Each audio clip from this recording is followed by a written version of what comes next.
Okay, so I think we'll begin. Thank you so much for joining us today. My name is Amy Sam. I am the Health Education Project Specialist at the Maxwell and Eleanor Blum Patient Family Learning Center at Mass General. Today's program is part of our MGHFC Parenting Series, a special collaboration between the Blum Center and Mass General Hospital for Children. Before we get started, just want to go over a few items with you all.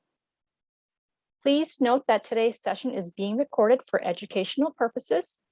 If you're interested in viewing the recording, you may visit the Blum Center website at massgeneral.org/Blum-Center. Please note that everyone is in listen-only mode. Everyone has been muted so that we can hear our guest speakers today. If you have any question for our guest speaker, you may use the chat feature, which is located at the bottom of your screen. We'll have time for them in the end. Only Blum Center staff, co-host, and the guest speaker will see your questions. Please do not share any personal medical information or questions in the chat box. If you have a personal medical question, please ask your doctor. So next, I would like to hand it over to Brianna Beckfold. She is the project manager and editor for Mass General Hospital for Children, and she will introduce you all to today's guest speaker. Great, thank you, Amy. So good afternoon. I hope you're all doing well, and thank you for coming to this virtual session of the MGHFC Parenting Series, where experts share their knowledge with patients, families, and staff on various pediatric health topics. This year, we're co-hosting the series with the Blum Patient and Family Learning Center at Mass General. As Amy said, my name is Brianna Beckfold, and I'm a project manager and editor at Mass General Hospital for Children, which is the pediatric branch of Mass General. And today we have Dr. Archana Basu from Child and Adolescent Psychiatry at Mass General Hospital for Children. And she's going to share tips on how to help your teen develop strong and healthy peer and dating relationships and how to recognize signs of an unhealthy relationship. So before we begin, I'd like to briefly introduce our speaker. Dr. Archana Basu is a clinical psychologist in psychiatry at Mass General and a research scientist at the Harvard T.H. Chan School of Public Health and Epidemiology. She cares for children, teens, and their families coping with a range of adversities. She leads research on the impact of adversities across the life course, with a particular interest in the role of protective factors such as parenting on coping and resilience. She earned her PhD from Michigan State University and completed her clinical fellowship at New York Presbyterian Hospital at Weill Cornell Medical Center. She completed her NIH T32 fellowship in psychiatric epidemiology at the Harvard T.H. Chan School of Public Health. So as Dr. Basu presents, we'll take questions from the audience in the chat box, and from here, I will hand it off to our speaker. Thank you so much for having me. Thanks, Brianna and Amy. Okay, I'm gonna just do a quick tech check and make sure folks can see the screen. Okay, good. Okay. So thank you again so much for having me. I think, so let me first begin by requesting that, we're gonna do a short experiential sort of exercise at the beginning. And it would be helpful if attendees would just keep a paper and pen handy, or if you're taking notes on a computer or phone, that's good too. But just somewhere that you can write, and we'll get to that in a couple of slides. A couple of notes about the talk today, and actually, Amy, it was helpful to have your kind of housekeeping items up front for this. But just to note that, it's been interesting for me to do more of these clinically oriented public education or talks or public forums. And it has also brought up some unique kind of challenges. And so I just want to acknowledge upfront that, parenting philosophies, dating, relationships, as we know, are complex. They are highly informed by our own personal and cultural kind of context. And it's definitely the case that a general audience or broad audience talk like today's really may not speak to the nuances or really to the spectrum of experiences that we all have. That being said, so essentially, my goal in today's talk is to present some very core research findings and ideas that are, informed by the current science of, adolescent development, relational sort of health, and as well as sort of the role of parenting in all of this. I also want to acknowledge that, a lot of the research that we draw upon when we think about dating and relationships is predominantly, in fact, from opposite sex or heterosexual couples.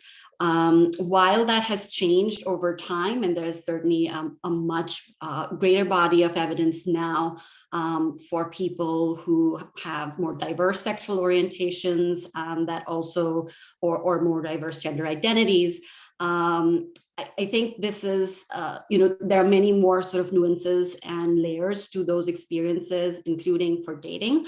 I will reference some of that. And I also want to acknowledge that this is an area that is growing. It's an area of self-education for me. And I certainly would not be the person to talk about some of the many layers that comes up that are unique considerations for people with diverse sexual orientations or gender identities. So with that said, I'm actually going to request Amy to bring up the poll questions, and then we'll go from there.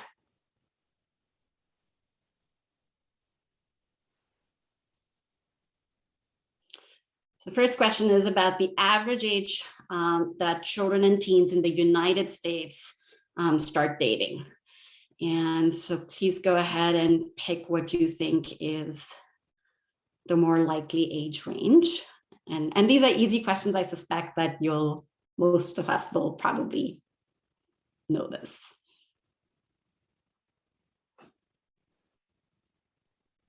I'll give it a few more seconds before I move on to the next poll question. Okay.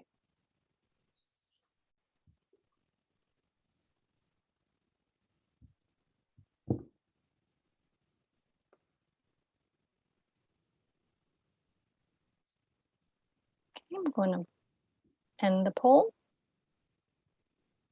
and share the results for that question. Mm-hmm.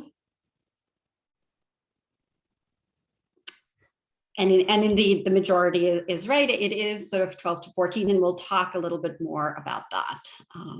Okay, do you want to show the next question, Amy?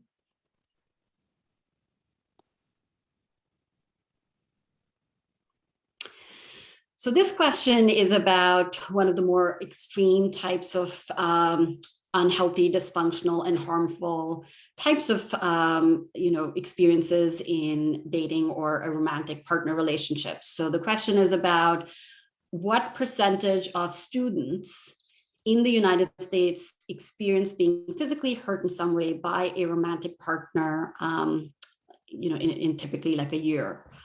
Is it approximately 10%, maybe more, about 20%, or even more, maybe 30%?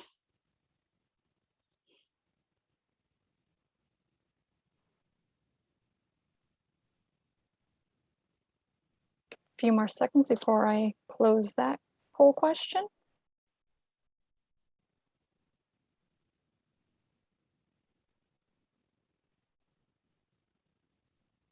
Closing the poll question.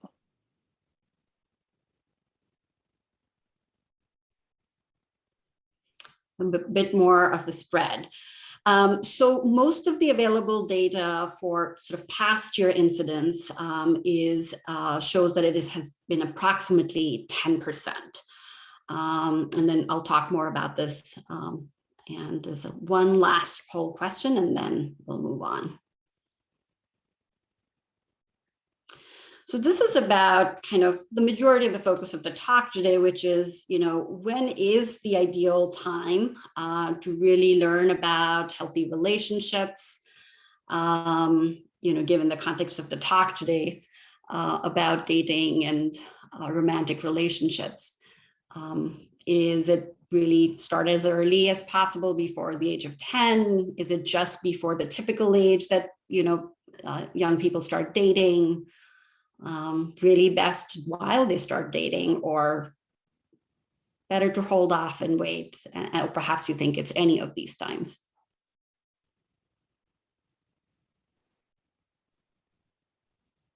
give it a few more seconds.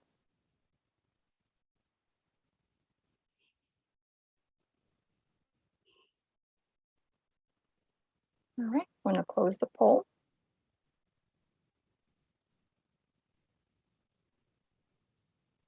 Okay, so I think this is slightly subjective because, of course, parenting philosophies differ and expectations around dating differ. And what I'm going to suggest today is essentially that we are always in some way practicing being in close relationships or experiencing being in close relationships. And in fact, some of our earliest relationships, including within our own families, but also friendships and other relationships, actually are sort of the blueprint for later relationships.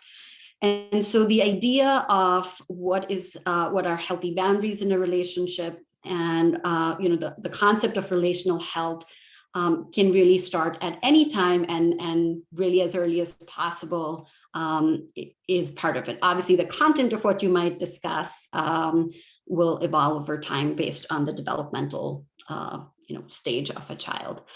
Okay, so we'll come back to these a little bit more. So jumping back to the presentation now. So I recognize that this is midday and most of us have been working for at least about 4 hours in addition to just everything that we've been holding and experiencing for the past several months, in particular with the pandemic. And many of us are parenting teens or grandparents or work with families in our hospital system, to care for them. So I wanted to start by just taking a few deep breaths together, and then I will ask you to use that paper and pen that or your notes pad on the computer to do a little exercise and to contextualize some of the discussion for today. So I think most people have their videos off, and that's fine. If you don't, you are welcome to switch it off. It's helpful to have it back on for discussion, but let's just start by taking a really sort of deep breath and noticing just how your breath is moving right now. So I don't want you to change how you're breathing, but I would like you to start noticing how you're breathing. And then let's take a deep inhale together. Breathing in slowly, and then just holding your breath for a couple of seconds. And then exhaling slowly.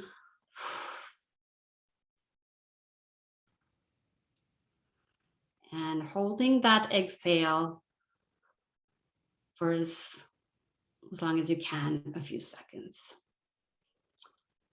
Okay, now just breathing normally, I'd like you to take the notepad and pen that you have, and I want you to start imagining or thinking about a time when a very dear friend of yours was having a tough time. Maybe it was a parent struggling with some parenting concerns or disagreements with their teenager, or maybe they had a really rough day at work. So as you're imagining this, now start focusing in this imaginary scenario about how you are gearing up to respond to this friend in this situation.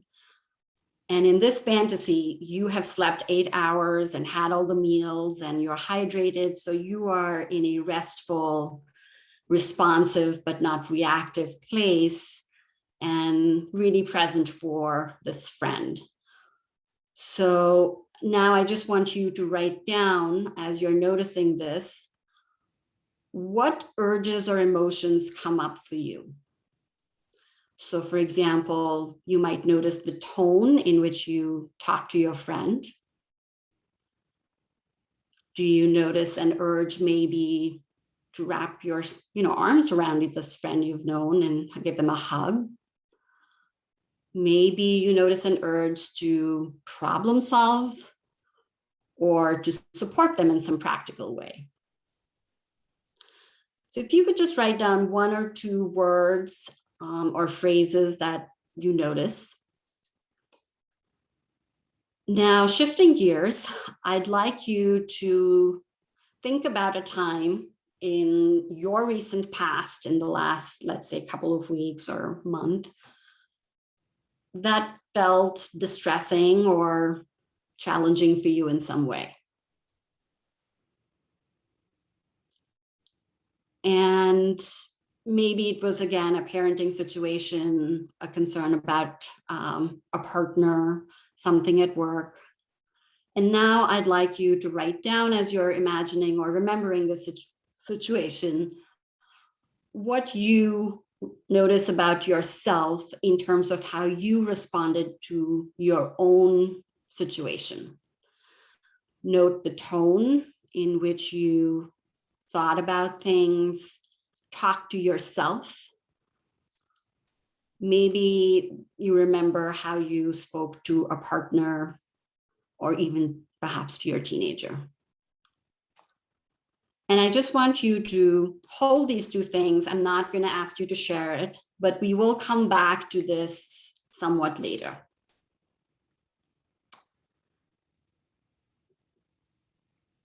Okay, so hold on to that and we'll come back. And now I'm just going to say, we are talking about adolescence, and I just want to acknowledge that we are really talking about a pretty broad spectrum of age groups in some ways, which is a very dynamic period, both physically, cognitively, certainly emotionally, in terms of identity development, dating, and even peer relationships. So there is a lot going on, and not all of those developmental sort of threads are all synchronous in terms of the pace at which things are changing. So we know this, but just to highlight, cognitively, we know that teens are, getting increased, basically similarly functioning as they do as adults in terms of their comprehension and capacity to think about things. Neurobiologically, we know that, many parts of the brain, especially in the frontal lobe, that are particularly responsible for planning and impulse control are developing well into the mid-20s.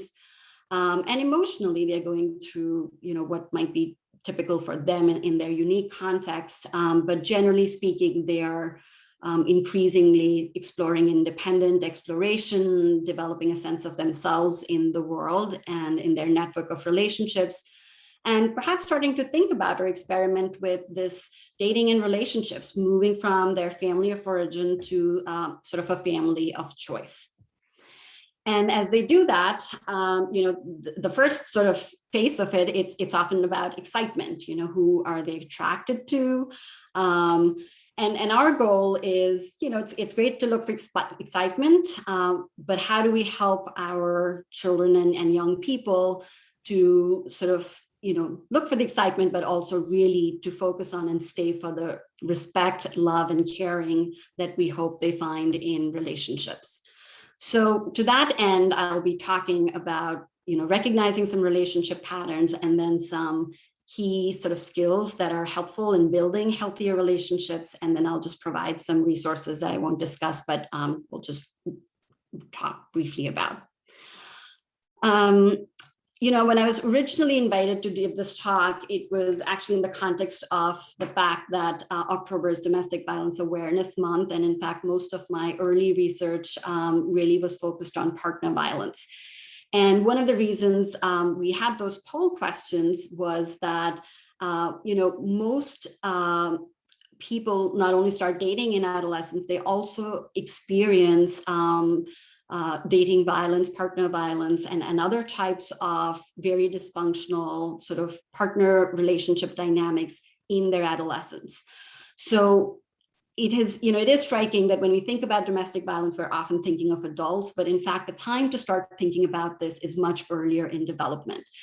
And domestic violence really can come in many different forms. And I think that we are much better at sort of keeping an eye on it as a health system, and certainly as, even as parents, or in any other capacity, on more overt, explicit types of violence like physical violence or sexual violence.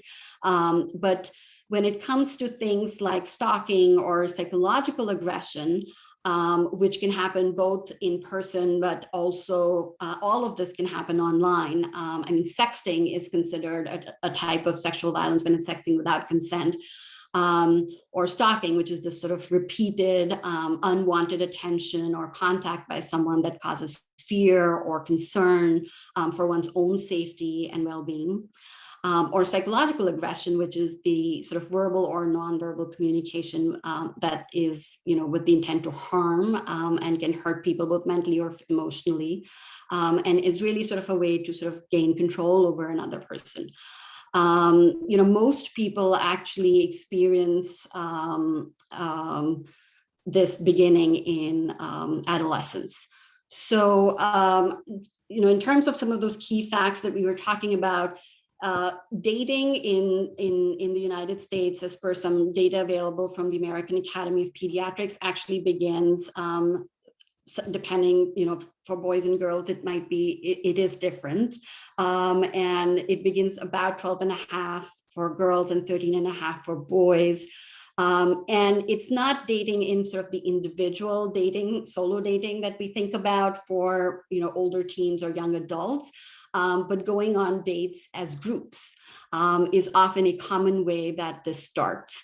So when folks hear that it's, somewhere in this 12 and a half to 13 and a half age range, I think people find it surprising. But if you think about kids going on these dates in, sort of group format, it feels kind of more relatable and understandable in that sense.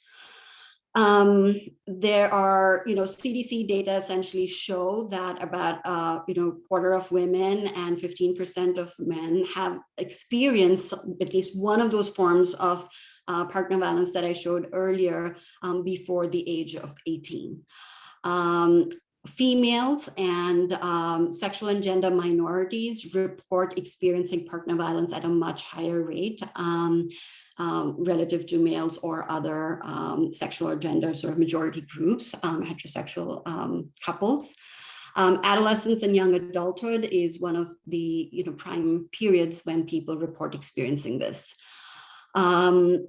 In terms of kind of prior history, we know that a prior history of trauma, as well as experiencing mental sort of health challenges, or even if they don't have a diagnosable mental health condition, but factors that sort of affect well-being. So I'm thinking about things like research on how loneliness or low self-esteem, and some of these other kind of factors that I put up here, feeling disconnected, feeling the sense of rejection, lack of safety, stability, and nurturance, both physical or psychological and emotional. Having an impaired sense of autonomy, not feeling that you have a strong sort of sense of self-efficacy, a lack of autonomy or competence, or a strong sense of identity, as well as, to a lesser degree, this concept of other directedness, which is really sort of having kind of, not really having a sense of confidence in our own ability to express and have, feel confident in having our own needs, but really sort of looking towards others and having this lack of freedom to express valid needs and emotions. All of these factors are associated with a higher risk for being in dysfunctional and violent relationships. So this is just to say that there are, when we think about dysfunctional relationships, they can be, it's essentially a spectrum. And so thinking broadly is really important. So in terms of recognizing relationship patterns, I just want to say a couple of slides about what some of these patterns are and ways in which we as caregivers, parents, healthcare professionals, and in our other roles can help to, keep an eye on or really to educate our children about it, are, things such as control. So control is basically a hallmark of abusive relationships. It is, a pattern of behaviors in which one partner tries to gain or maintain control over another sort of intimate partner. And, it might show up as efforts to isolate someone from their friends, extreme jealousy, not respecting kind of consent related boundaries, but in fact trying to control what those decisions are around consent and another person's boundaries around it. Relative to sort of, more respectful, healthier relationships where, two people might be in a relationship, but maintain individual sort of independence and equality, and often shows up as, people being free to pursue what they want, may continue to have independent friend groups and essentially grow into their own identities. The sort of we versus me dynamic, which is, red flags like how much time do they spend talking about just themselves, prioritizing their own needs and their own emotions relative to being able to balance with being curious about the other person and their emotional lives and what their desires might be. Thinking about patterns like being more honest, taking responsibility, being able to reflect, being more consistent, versus, dramatic shifts, being inconsistent or secretive. So one of the terms that comes up a lot is ghosting, where people are inconsistently present, or they, show up initially and then just disappear without explanation. So these are some of the kind of relational and communication patterns really that, can be important to keep an eye on. There's actually a lot written about this. There's a very, very robust body of literature that comes from kind of couples research. I suspect most of you or many of you have heard about it. And, it was really Dr. Gottman. And then, since then, many other research groups have sort of shown that there are sort of 4 types of communication patterns called the 4 horsemen that really sort of are correlates and can predict kind of correlates of dysfunctional sort of patterns in relationships and predict the health of a relationship and even sort of whether it ends or not. So, criticism, sort of, frequent criticizing, using extreme words like always and never, defensiveness, counter criticizing, justifying actions, they might be saying, I know it's tough for you, but, I'm really, really busy too. And why don't you get that? Or stonewalling, which often happens when, people are arguing and there's sort of a flooding of, physiological flooding, and people kind of need to shut off, but they go kind of become unresponsive, and are not able to kind of come back and re-engage. Or contempt, which is sort of taking this position of superiority and being, again, sort of critical and putting people down. So these are sort of well-established kind of, patterns that are really sort of correlated with relational health. And then last of all here, I have sort of, accepting a person as a sort of whole person, or really just accepting that another person partially or really on their own terms, which is, these are some of the things that teens that we work with often kind of talk about, which is, this person wants to sort of hook up with me or date me, but then they don't acknowledge me in other settings. I feel like I have to be someone else in order to be in this relationship. So, really thinking about, does your child feel safe and being their whole self? And do they feel respected? Do they feel psychological safety and appreciation as, in the person that they are? So part of this, I think, is, for us to recognize what these dysfunctional relationship patterns might be.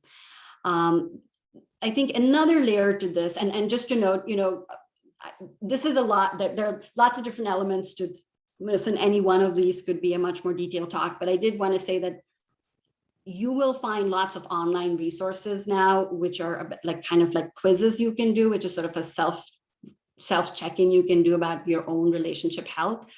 And a lot of these are now geared towards teenagers dating. And there have been times when I have actually, sat next to a young person working with me, going through some of these quizzes in addition to, talking about them, and it is actually quite helpful to see them endorse some of these patterns on their own and then look at kind of what it means. So if you're interested, you can certainly, if you Google it, you'll find multiple online relational kind of check-ins. So what do we do, in terms of buffering our, preparing our teens and young people as they sort of launch into this, dating enterprise and figuring out who they are as they are also thinking about partner relationships. And, we'll talk about some specific skills, but one of the main things I wanted to say is that we can build resilience and coping and this idea of healthy relationships through really at any point in life.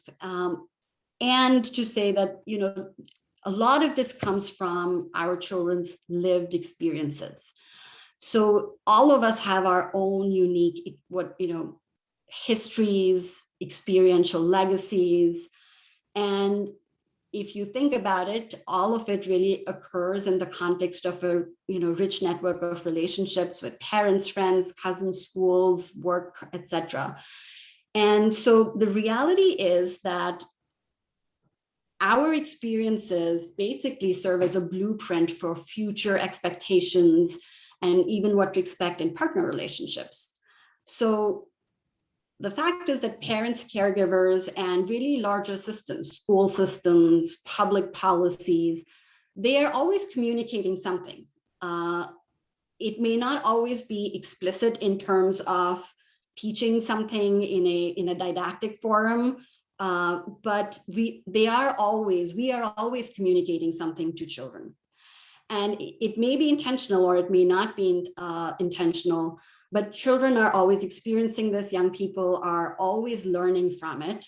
And so I think part of this, the goal for today's talk is really to think about how can we bring intentionality to the lived experiences of children in a way that can prepare them for some of these, partner relationships and healthier relationships in the future, because they are developing these internal roadmaps all the time.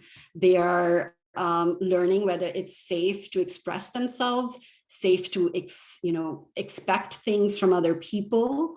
They are figuring out who they're going to be. Recognizing their own needs, and they're also learning whether or not to ask for help and how to do that by observing us as parents, by all of their experiences that they have across different sort of contexts at home and in schools. So all the skill building that we talk about, the main thing I want to say about this is skill building happens within a relational context. It is part of the experiential legacy, and it is always happening. So really what we're talking about is bringing intentionality to our communications and the skill building process.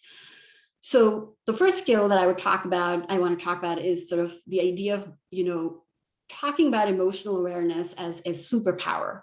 I sometimes hear teens say, I'm not trying to catch feelings. I'm not, that it just doesn't bother me at all. I don't even think about it. It was so yesterday. And there is often a way in which, even in terms of cultural values and what's communicated at broader levels, being too emotional has become sort of this critique of a person's, mental health. And I would argue that, emotions are not only not a weakness, they are most definitely a superpower. And when we bring our awareness to these feelings and help our children build kind of their understanding and emotional vocabulary about what they're, experiencing, whether it's in their, friendships, how they are negotiating friendships when they are 10 or 11, or when, even with us, we are helping them build that emotional awareness superpower. What we're really doing is helping them develop that muscle to be able to trust this internal signaling system, so that when they are dating, if something doesn't feel right and something feels a little off, or something doesn't feel as respectful or healthy, they can tune into this internal emotional signaling system and be able to trust it. But, you know, in order to do that, they really, you know, we all really need to have the practice of both recognizing our emotions and tuning into them, and really to help, and also helping ourselves regulate well. So our goal in this emotional awareness superpower really is to help young people be able to reflect on their emotional lives and feel comfortable sharing their feelings. This is perhaps by far one of the most powerful ways in which, you know, children, young people can learn to trust themselves in social situations or dating situations, and also feel comfortable staying connected with the rest of the world, whether it's their parents or teachers or other safe caregivers, when things are not safe or don't feel respectful. A second one that I wanted to highlight is the idea of self-compassion and self-care. I'm going to focus mostly on self-compassion, but I wanted to put the word self-care, and I know at this point in the pandemic, we've talked a lot about self-care, and it feels like we talk about it all the time, and it's perhaps overused, but I would argue that, you know, when parents engage in their own self-care, children are learning that, you know, my needs matter, and there are some ways in which I can prioritize my own well-being. And so that in the future, they will expect to do that for themselves, even in partner relationships, and expect their partners to support that. And the reason I focus on self-compassion in particular is because, well, for one, just to note that, you know, self-compassion, again, there's a lot of research on this, both with adults and now also with adolescents, that shows that self-compassion is a very protective and powerful buffer against, you know, peer victimization, bullying, depression, low self-esteem, and really has really positive effects on mental health and well-being. And, you know, if you'd like to, you can look up Dr. Kristen Neff's website. She has sort of led a lot of this work. And in fact, the exercise that we did in the beginning, where we, you know, imagine talking to a friend who's in a challenging situation relative to ourselves, is an exercise from her website where, you know, sort of the how would you talk to a close friend website. And research shows that not only are we much more compassionate towards other people and far more judgmental towards our own needs and ourselves. In fact, this is as adults, but in fact for teens, it's much more so. That contrast is even more so. Teens are actually, especially older teens, are way more judgmental about themselves and less compassionate to themselves relative to when they're sort of, you know, thinking about supporting a friend. So self-compassion, which is sort of how we relate to ourselves when we are considering our own limitations, insecurities, or experiencing challenging situations, is a really, really key factor. It's fundamentally about building a non-judgmental awareness to our experiences, and helping ourselves kind of, you know, not criticizing or cutting ourselves down, because when we do that to ourselves, we also allow other people in to do that in the, you know, in our peer relationships or dating relationships.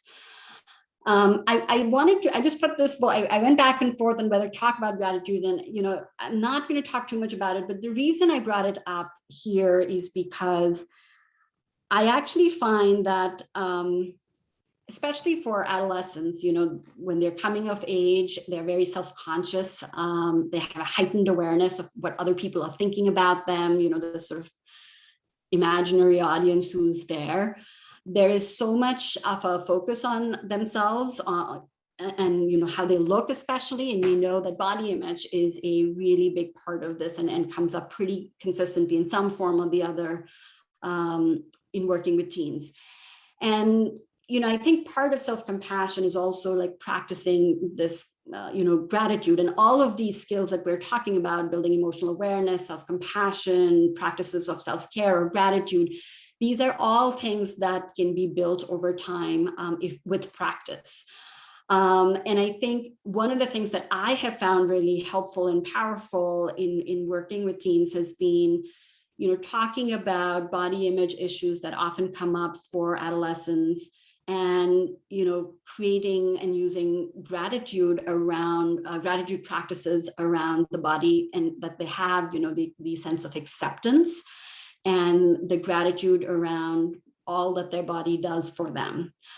It doesn't solve all of the self-consciousness or all of their concerns, but it brings a whole lot of compassion towards their physical being in a way that I think most teens often struggle with.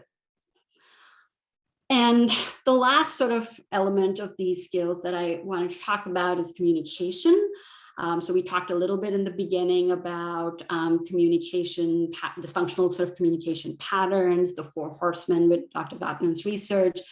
But I also wanted to talk about why we focus so much on communication, and how as parents or caregivers, we can create more opportunities for it. So I think communication is one of the best ways to stay connected in any relationship. Isolation and shame thrive sort of shame thrives in isolation, and communication is sort of the antidote to these things. And communication can be about, learning new things like statistics and key facts and information, safe sex practices and everything else that often we think about when we think about dating or, young people getting ready to be in sort of more intimate relationships. But it's also about, promoting relatedness and promoting emotional awareness. So, what comes up for them when they are talking to a certain person or when they are spending time with them. And all of that sort of conversation is in fact built in conversations with adults and caregivers. So even before our children are dating, they are practicing all of this and experiencing all of this with us. So essentially, children are learning about themselves and making sense of their world in their conversations with their parents and grandparents and caregivers. So that, focusing on communication patterns with our children actually helps with their future partner relationships too. It's obviously challenging. There are boundaries to this with teens. So, I put some points that I often talk to parents about, which is sort of the idea to create opportunities for communication without expecting it or demanding it. Not rushing to solve the problem. The sort of, typically we think of like, don't just sit there, do something, but this is where I would say creating a space where, and allowing the time and space for our teens and young people to talk and share what they want to, and to not do something and just sit there is actually pretty hard as a parent, and an exercise for us. But creating that space in terms of our routines, rituals, and our own emotional availability is a really important sort of bedrock to communication with teens. And the other element to this that comes up very commonly is, the idea of, curiosity and understanding about our teens' children's experiences.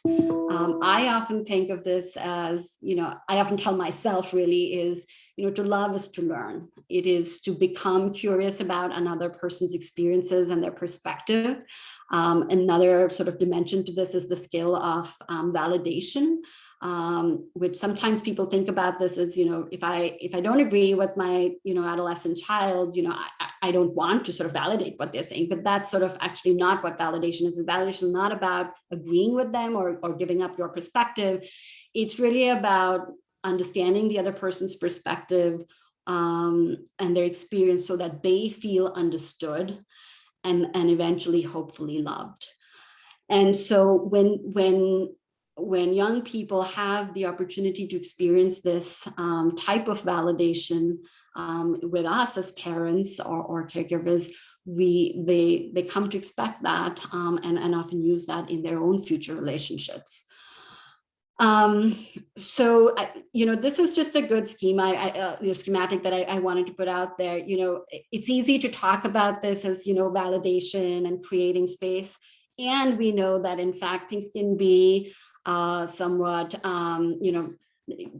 things can become heated. There are arguments. I mean, who hasn't talked to a teen that hasn't at some time disagreed very strongly or stormed out of the house, maybe?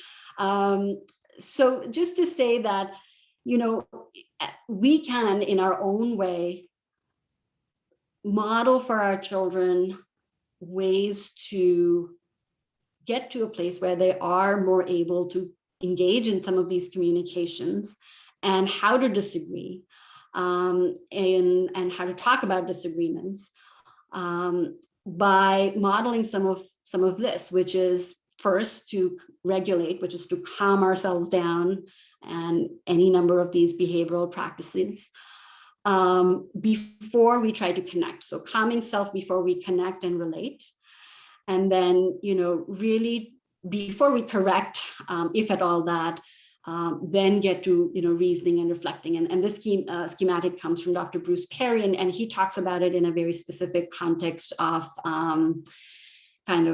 regulation, in how to regulate and connect in the context of trauma. But I would say that this is as fundamentally the same process, even if it's not a traumatic situation, but could be about disagreements or arguments.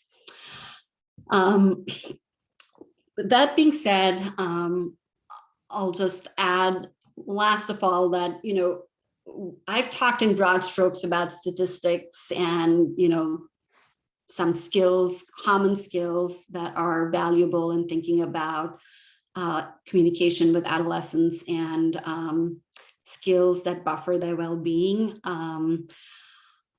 But I also want to acknowledge that ultimately every teen is different. And as I said right at the beginning, different elements of development are occurring at different paces. Chronological age is different than emotional age.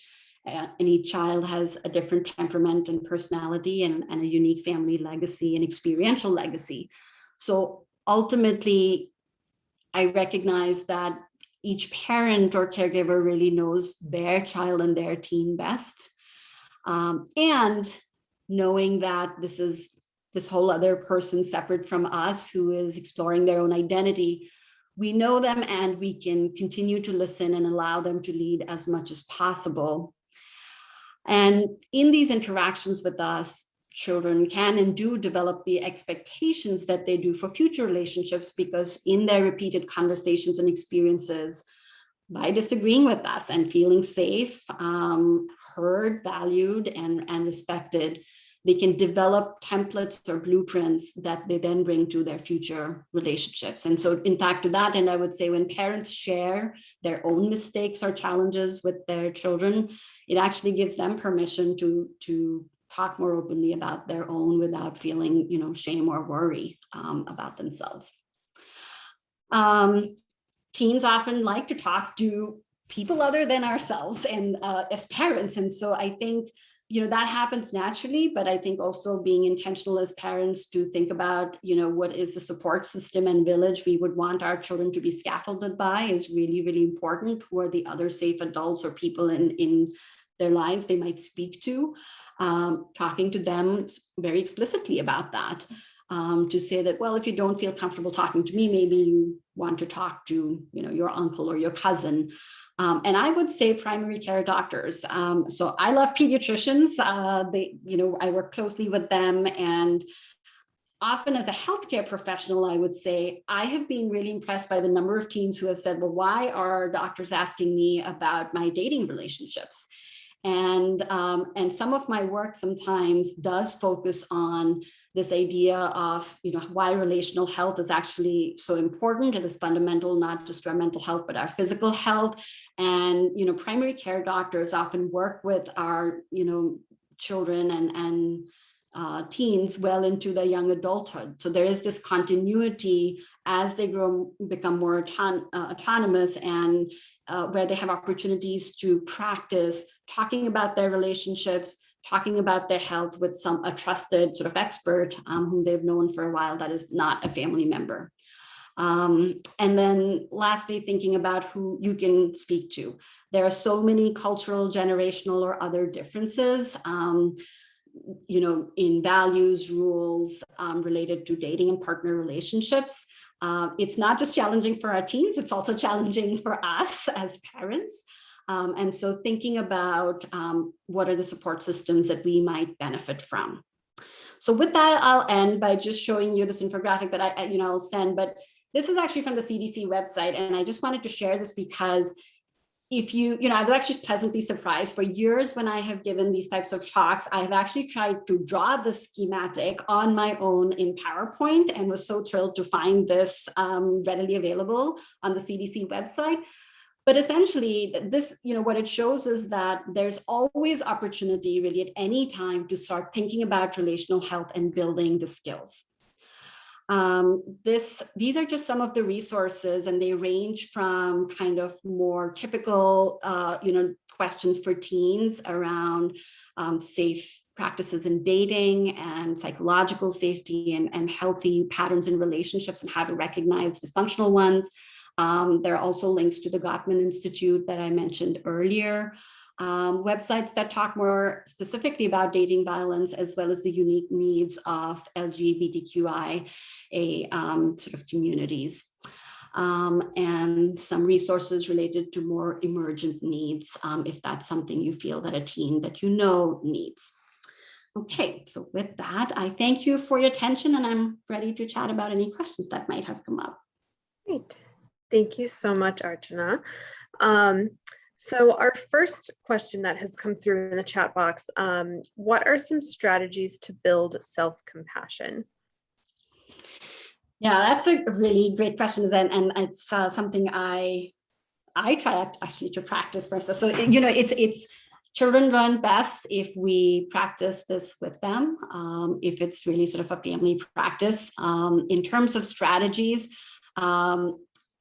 well, so I guess in terms of concrete resources, I will say that actually, if you look up Dr. Kristen Neff's website, there are literally tons and tons of audio, visual, and worksheets that are available.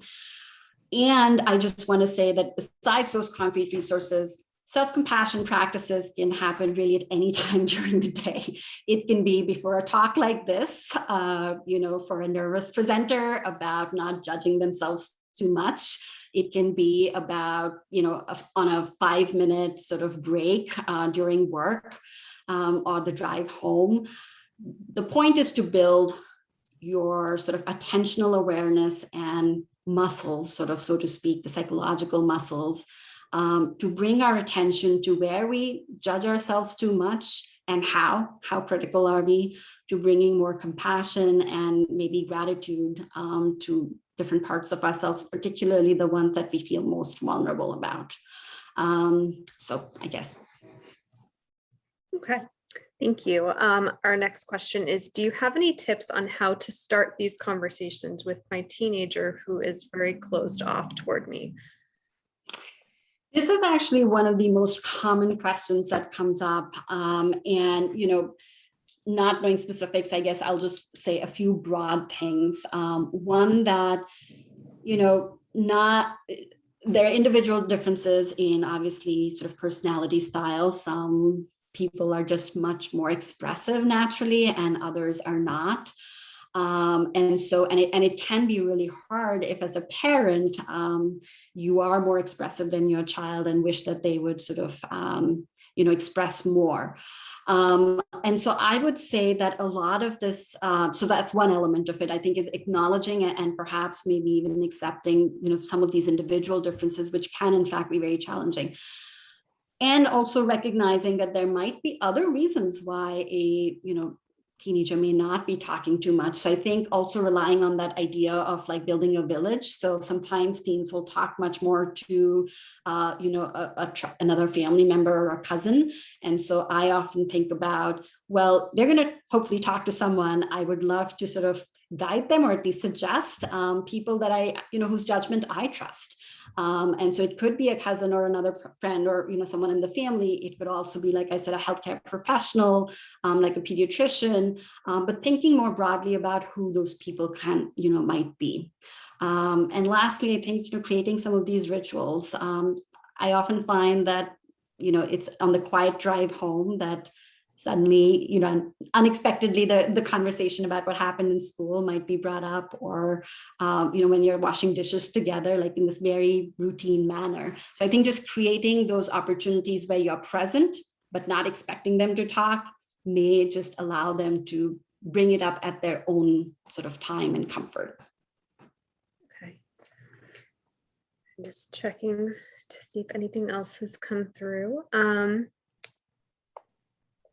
If anyone has other questions, please put them in the chat box. We have a couple more minutes. If not, then I suppose we can wrap up early.